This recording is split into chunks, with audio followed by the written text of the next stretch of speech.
Hello guys, welcome to WMD Tech, and today magre-review ulit tayo ng isang keyboard, and this time galing naman kay Razer. So maraming salamat kay Razer para sa review sample na to. Kung matagal na kayo dito sa aming channel, I'm sure alam nyo na nung time na nag-uumpisa ako as a tech creator ay karamihan sa mga nire-review ko noon at gamit ko is Razer. And alam naman din natin na solid na brand si Razer pagdating sa gaming peripherals. Pero 2017 pa yon, so ngayong 2021 marami na nagbago and marami ng brands ang ginagawa ang lahat para makapag-provide ng top of the line products, and karamihan sa mga keyboards na nasa market ngayon ay super competitive na. So balik tayo kay Razer Blackwidow V3 TKL at tingnan natin kung anong kaya nitong i-offer.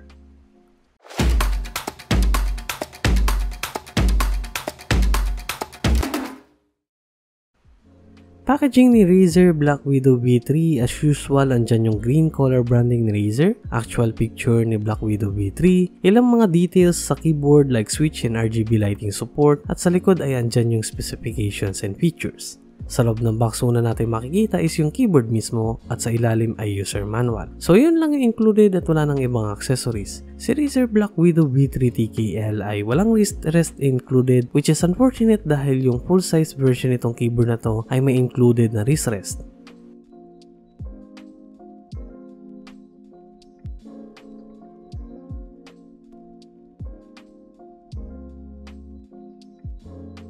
Para naman sa design ni Razer Blackwidow V3 TKL, medyo standard na yung design niya na usually makikita mo sa karamihan ng keyboards ni Razer. Andyan din yung logo ni Razer sa ilalim ng spacebar at yung matte black texture ng keyboard. Pagdating naman sa build quality, no doubt na solid yung build quality ni Razer and wala namang flex na makikita sa benches natin. Unfortunately, hindi detachable yung 2 meter cable niya at hindi din ito braided. Yung USB niya ay hindi din gold-plated, which is unusual dahil karamihan ng keyboard ni Razer ay usually gold-plated ang USB. Sa bottom part ng keyboard, nandiyan naman yung 4 rubber pads at meron din siyang 2-way height adjustment na may maximum incline na up to 8.5 degrees. Meron din siyang cable routing para sa easy cable management. Medyo mahirap nga lang i-organize yung cable dun sa routing area dahil medyo masikip, so tamang ingat lang. And lastly, overall weight ni Razer Blackwidow V3 TKL ay 813 grams na medyo mabigat kumpara sa ibang TKL keyboards na nahawakan ko. Paano naman sa keycaps ni Razer Blackwidow? Meron itong regular ABS keycaps. So yan yung nakalagay sa website ni Razer. Hindi ko alam kung bakit kailangang regular. Meron bang special ABS keycaps? May matte finish texture din ito, kaya kahit papano hindi siya ganun kadulas na kagaya ng ibang ABS keycaps. Alam naman natin na ang ABS keycaps ay usually makikita mo sa ibang mga budget keyboards dahil sa pagiging lightweight and affordable nito, pero mabilis din ito mag-shine or mabilis siya mapudpod. At this price point, sana ginawa na lang ni Razer na PBT keycaps yung ginamit dito para mas solid at premium yung feeling, pero kahit papano naman wala namang issue pagdating sa typing experience kahit ABS keycaps yung ginamit sa keyboard na to. Yun nga lang, dahil syempre Razer branded tong keyboard na to, pwede nyo pa rin namang gawing PBT yung keycaps na included dito, pero kailangan nyong bilihin yung PBT keycaps at around $29.99 or around 1,500 pesos. At meron kayong 4 na options para sa color niya. Meron dyan yung classic black, Razer green, mercury white at quartz pink. Si Razer Blackwidow V3 TKL ay merong Razer green mechanical switches na clicky and tactile na kapareho ng blue switches, which is maingay. Unfortunately, dalawa lang yung switch na available kay Razer Blackwidow V3. So kung di kayo fan ng green switches na tactile and clicky, pwede nyo naman piliin yung yellow switch, which is linear and silent switch. Bukod sa clicky and tactile sound na nabibigay ni Razer green switch, makakarinig ka rin ng rattle sound habang nagtatype dahil medyo mauga yung mga keycaps niya. Lastly, yung stabilizers niya, lalo na dun sa spacebar, ay super wobbly at talaga namang malakas yung rattle sound. Yung ibang keys na kagaya ng enter at shift ay mauga din at makakarinig ka rin ng rattle sound kapag nagtatype.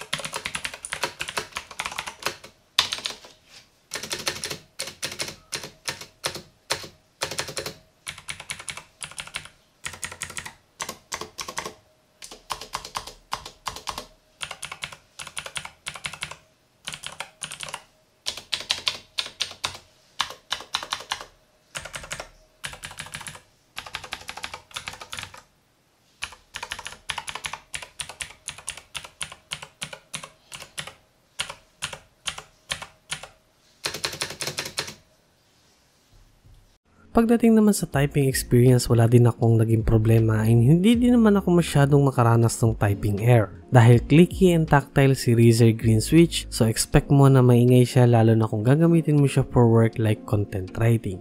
Para sa akin, sakto lang yung lapad at pagitan ng bawat keys. Medyo maalog lang talaga yung mga keys lalo na yung spacebar at mahahabang keys kagaya ng shift at enter keys.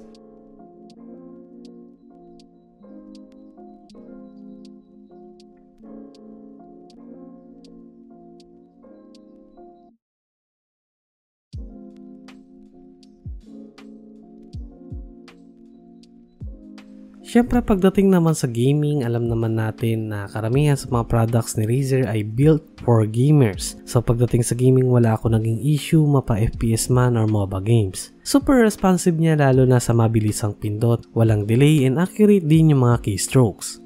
Comfortable din siya gamitin for long hours of gaming, although mas okay siguro kung may included na wrist rest na madalas mong makikita sa ibang keyboard na Razer dahil mas magiging comfortable palalo yung paggamit mo kay Blackwidow V3, especially kung gagamitin mo to as a daily driver.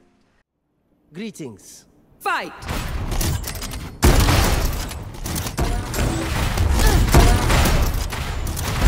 Put down. Buried.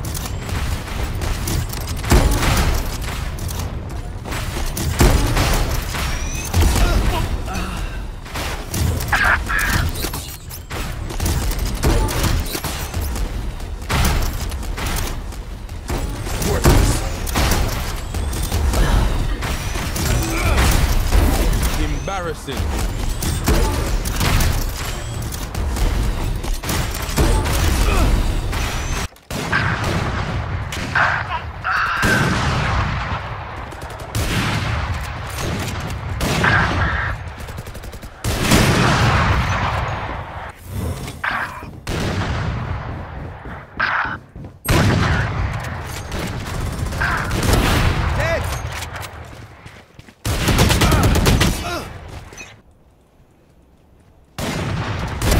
No, you don't.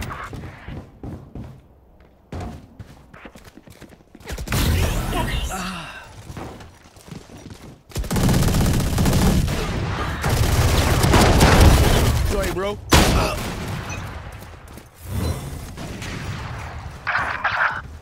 And lastly, dahil Razer keyboard ito, andyan din yung support ng RGB lighting via Razer Chroma or Synapse software sa ilang mga sikat na games na kung saan sumasabay yung lighting sa game na nilalaro nyo.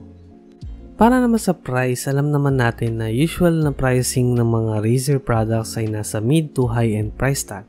Si Razer Blackwidow V3 TKL ay may SRP na $99.99 or around 4,490 pesos. So nakita ko yung price niya kay Data Blitz pero sale price yun at yung original price niya ay 4,999 pesos. Sa mga online shops naman kagaya ng Lazada or Shopee, ang price niya ay nagre-range sa 4,700 to 5,200. And lastly, syempre di mawawala dyan yung software ni Razer Blackwidow at yung RGB Chroma lighting niya. Isa sa features na talaga namang gustong gusto ng mga RGB lovers at Razer fans ay yung RGB Chroma lighting na supported ang halos karamihan sa mga sikat na game titles ngayon. So ito yung lighting effects na kung saan magsisync yung lighting ng keyboard mo or iba pang Razer peripherals doon sa nilalaro mong game via Razer Synapse. Sa software, pwede mong makustomize yung functionality ng mga buttons at meron din siyang profile na tinatawag na Razer Hyper Shift Key kung saan magkakaroon ka ng extrang set ng keys. So maganda to para sa mga mahilig maglaro ng mga MOBA games like LOL and Dota 2. And panghuli ay pwede mo din makustomize yung RGB lighting via Razer Synapse or Chroma Studio. Take note lang na medyo may kabigatan tong software ni Razer na around 400 MB, although may mga ibang parts naman doon na pwede mo namang wag nang i-install para makabawas lalo na kung hindi nyo naman need yung ibang option sa pag-customize ng RGB.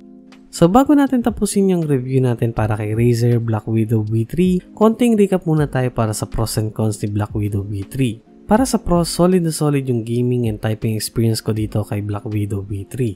Nagustuhan ko din yung overall design ng keyboard na to, although medyo mabigat lang siya ng konti sa ibang mga keyboard na nahawakan ko.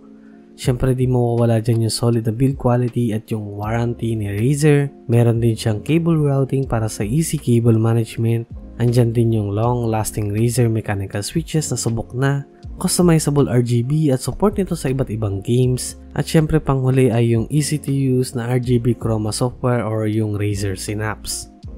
Pagdating naman sa cons, unang-una dyan yung price. Obviously hindi para sa lahat yung price ng keyboard na to. Limited lang din yung switch selection sa green switch at yellow switch at hindi din siya hot swappable. So kung may masira mang switch or gusto nyo man i-customize tong keyboard na to ay hindi nyo magagawa yan. Isa din sa napansin ko is matindi din yung rattle sound lalo na to sa mahahabang keys and medyo wobbly din talaga yung mga keycaps niya. Medyo unusual din na walang included na wrist rest tong model na to, so sana in the future kung magkaroon man to ng version 4 or V4 ay lagyan na nila ng wrist rest lalo na for the price of around 5,000 pesos. Mas okay din sana kung out of the box ay PBT keycaps na siya imbis na bibili pa kayo separately na nagkakahalaga ng 1,500 pesos, so I think medyo pricey na talaga siya considering the base price na around 5,000 pesos. And lastly, hindi din detachable at braided yung cable ni Razer, although wala namang problema dun sa ganong klase ng cable ni Razer dahil subukan na rin naman na yan sa mga previous products ni Razer na nagamit ko. Pero just in case lang naman na may mangyari, masira yung cable, hindi mo na siya magagawa ng paraan or mapapalitan dahil hindi nga siya detachable. Si Razer Blackwidow V3 TKL ay no doubt isang solid na gaming keyboard lalo na sa gaming experience na kaya nitong ibigay. Comfortable siya gamitin lalo na sa typing at gaming at super responsive din niya sa kahit anong senaryo. Syempre di din natin maaalis yung Razer Synapse or Chroma feature ng keyboard na to na supported ang karamihan sa mga games na sikat ngayon. Yun nga lang, hindi lahat ng keyboard ay perfect at si Blackwidow V3 ay may mga flaws din. Karamihan sa atin ay maraming factors na kinukonsider sa pagbili ng keyboards, lalo na ngayon na marami ng keyboard sa market na mas maraming features at options na ino-offer at a competitive price. So kung Razer fanboy ka ay magandang option to para sa'yo, pero kung feel mo na hindi siya pasok sa needs or may features kang hinahanap ay marami pa namang ibang alternative options dyan sa market.